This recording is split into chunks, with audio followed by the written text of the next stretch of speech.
Di video kali ini aku akan membahas suka dan dukanya menjadi anak kos, karena aku sendiri juga anak kos.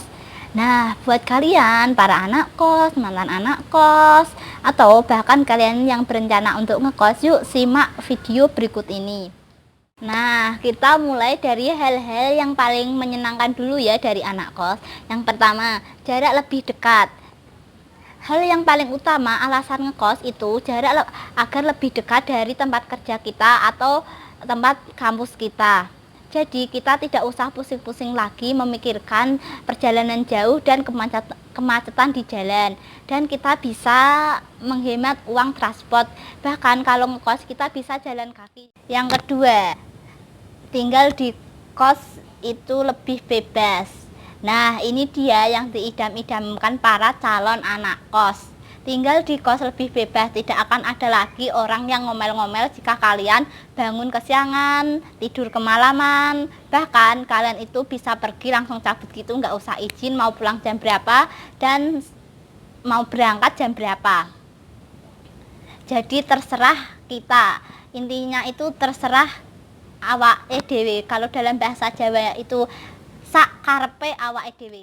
Tapi kalian juga harus ingat, tujuan kalian ngekos itu untuk bekerja maupun kuliah. Jadi jangan yang aneh-aneh, bukan yang untuk aneh-aneh. No.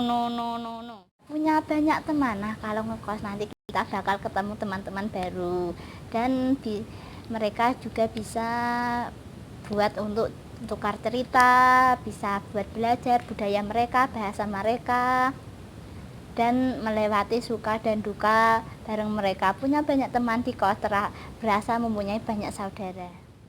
Nah, setelah kita bahas yang menyenangkan, mari kita lanjut bahas yang menyedihkan atau dukanya anak kos ya. Yang pertama, kangen rumah.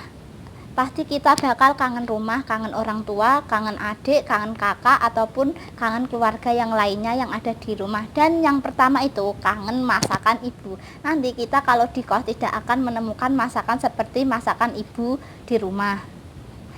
Yang kedua, harus mengerjakan semuanya sendiri. Kalau di rumah kita bisa dibantu oleh orang tua, saudara, ataupun asisten rumah tangga yang mempunyai asisten rumah tangga ya. Jadi tidak harus mengerjakan sendiri seperti menyetrika, menyuci baju, membuat makan. Kalau di kos kita itu harus semuanya itu harus sendiri, harus mandiri.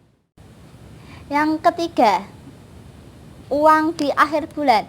Nah, ini dia yang paling menyedihkan itu di akhir bulan. Kalau kita itu sudah tidak punya uang banyak atau intinya itu uangnya itu udah pas-pasan, tapi kita itu juga harus makan tiap hari, harus membeli makanan tiap hari. Jadi kita itu harus bisa mengatur keuangan kita sedemikian rupa agar kalau akhir bulan kita itu masih bisa hidup. Nah, kalau aku di akhir bulan itu biasanya ngutang sama teman aku di kamar mandi, tapi ini tidak berlaku untuk kos kalian yang ada kamar mandinya di dalam. Kalau kamar mandinya di luar, kita harus bangun lebih pagi. Tetangga yang berisik, terkadang tetangga kos kita itu berisik banget orangnya. Kita